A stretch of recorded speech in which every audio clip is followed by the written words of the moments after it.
Hello friends, welcome back to my channel. আজকের আমরা এই ভিডিওটিতে বেশ কতগুলো ইম্পর্টেন্ট আপডেটস নিয়ে তোমার সামনে তুলে ধরতে চলেছি আজকের আমরা এই ভিডিওটির মাধ্যমে। এবং আজকের আমরা এই ভিডিওটির মাধ্যমে তোমার সামনে তুলে ধরতে চলেছি আমার কর্ণাটক স্টেটের ডিপ্লোমা নার্সিং এক্সামিনেশন বোর্ডে যে সমস্ত জিএনএম স্টুডেন্টরা রয়েছে যাদের রিভ্যালুয়েশন হয়েছে বা রিভ্যালুয়েশন করেছো, সেই সমস্ত স্টুডেন্টরা তোমরা অনেকেই কমেন্ট করছিলে যে আমার রিভ্যালুয়েশনের রেজাল্টটি কবে আউট হবে। এবং সেই সাথে সাথে আরও একটা গুরুত্বপূর্ণ আপডেট, যেটা ইএসআই স্টাফ নার্সের ক্ষেত্রে যে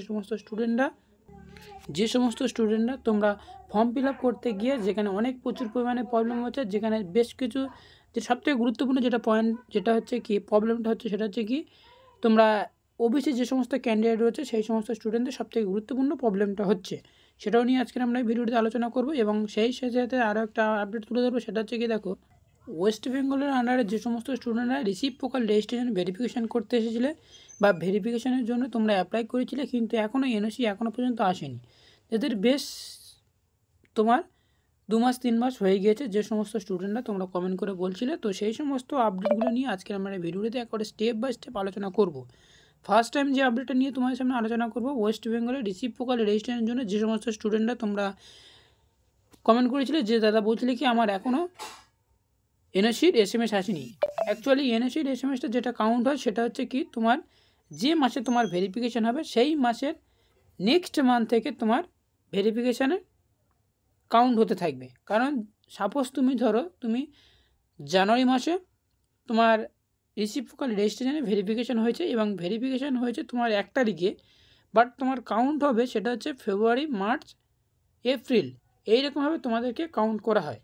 অ্যাকচুয়ালি যে মাস থেকে তোমার ভেরিফিকেশান হয় সেই মাসে তোমাকে অ্যাকচুয়ালি কাউন্ট করা হয় না। সেই সমস্ত স্টুডেন্টদের উদ্দেশ্যে বলবো যে তোমরা ওয়েট করতে থাকো, অবশ্যই তোমাদেরকে এনওসির এসএমএস আসবে। এবং যে সমস্ত স্টুডেন্টরা 3 মাস 4 মাসের বেশি হয়ে গেছে সেই সমস্ত স্টুডেন্টদের একটাই মাত্র আমি রিকোয়েস্টেড করবো, নাকি তোমরা যে তোমার অ্যাপ্লিকেশান যে নম্বর রয়েছে বা অ্যাপ্লিকেশান যে মোবাইল নাম্বার এবং পাসওয়ার্ড দিয়ে তোমার যে অ্যাপ্লিকেশান করেছিলে সেই অ্যাপ্লিকেশানটি ওপেন করে তোমাকে রিসিভ প্রোফাইল রেজিস্ট্রেশনের একেবারে যে স্ট্যাটাস অপশান আছে সেখানটায় গিয়ে তুমি চেক করতে পারো যে তোমার ওয়েস্ট বেঙ্গলের রেজিস্ট্রেশন নম্বর জেনারেশন হয়ে গেছে কিনা। ফার্স্ট 1 নম্বর আপডেট হলো। এবার নেক্সট আমরা যাবো ইএসআই স্টাফ নার্সের ক্ষেত্রে তোমাদের যে প্রবলেমটা হচ্ছে।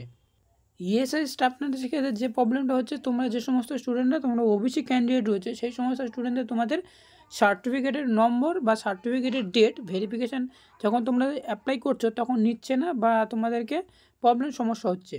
তো সেটা হচ্ছে সেই সমস্ত স্টুডেন্টদের বলবো, তোমাদের যে সমস্ত স্টুডেন্টরা তোমরা এই ওবিসি ক্যান্ডিডেট রয়েছে বা সার্টিফিকেটের ডেট তোমাদেরকে নিচ্ছে না, সেই সমস্ত স্টুডেন্টদের একটাই মাত্র আমি রিকোয়েস্টেড করবো বা তোমাদেরকে যে সলিউশন দেবো সেটা হচ্ছে কি, এনসিএল একটা ফর্ম থাকে, সেই এনসিএল ফর্মটাই ফিল আপ করে তোমাদেরকে জমা দিতে পারো, তাই তোমার প্রবলেমটা সলভ হতে পারে। ঠিক আছে, তো যে সমস্ত স্টুডেন্টরা তোমাদের এই প্রবলেমটা থেকে আছে, তোমরা এনসিএল একটা নামে একটা ফর্ম পাওয়া যায়, এই ফর্মটি ফিল আপ করে সাবমিট করতে পারো। ঠিক আছে, নেক্সট যে আপডেটটা আরেকটু এগিয়ে যাবো, আমার কর্ণাটক বোর্ডের যে সমস্ত স্টুডেন্টরা রয়েছে সেই সমস্ত স্টুডেন্টদের রিভ্যালুয়েশনের রেজাল্ট কবে আউট হবে, এই নিয়ে বেশ কিছুদিন তোমার সমস্যা চলছে এবং অনেক স্টুডেন্টদের তোমাদেরকে প্রবলেম চলছে বা তোমরা অনেকে কমেন্ট করছো যে আমার রিভ্যালুয়েশনের রেজাল্টটি কবে বেরোবে। কিন্তু অ্যাকচুয়ালি কর্ণাটক বোর্ডের বেশ কিছুদিন হয়ে গেছে, বেশ অনেক দিন হয়ে গেছে, কিন্তু তোমাদের কোনো এখন আপডেট নেই। সেহেতু তোমরা কোনো আপডেট যেহেতু তোমাদেরকে আমি দিতে পারছি না কর্ণাটক বোর্ড থেকে, এবং সেই সমস্ত স্টুডেন্টদের উদ্দেশ্যে বলবো তোমরা ওয়েট করতে থাকো, অবশ্যই তোমাদের রিভ্যালুয়েশনের রেজাল্ট তোমরা পেয়ে যাবে।